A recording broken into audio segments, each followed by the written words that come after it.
রাজধানীর মনোরম লোকেশনে শুক্রবার শুটিং সম্পন্ন হলো মিউজিক্যাল ফিল্ম ঢঙ্গি মেয়ের। গানটি লিখেছেন এবং গেয়েছেন প্রেম ইসলাম। মিউজিক্যাল ফিল্মটির কোরিওগ্রাফি করেছেন হাবিবুর রহমান হাবিব, আর এটি নির্মাণ করেছেন সৌরভ ঘোষ নিলয়।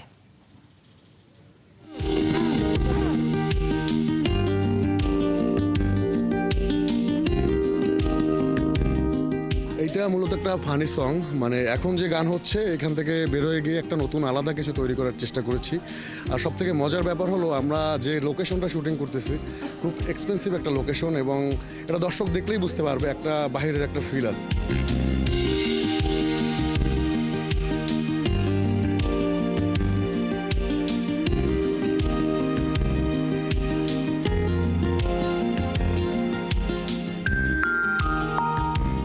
আগে আমরা যা দেখে আসছি, আমরা এই জেনারেশন অনেক বেশি ইমপ্রুভড, হ্যাঁ, অনেক বেশি এক্সেলেটেড।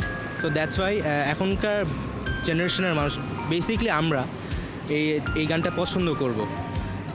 এই গানটা যাতে সবগুলো মানুষ পছন্দ করে সেইভাবেই আর কি আমরা বানিয়েছি। আমরা অনেক কষ্ট করে দর্শকদের জন্য এই উপহারটা প্রস্তুত করছি, আশা করি সবার ভালো লাগবে।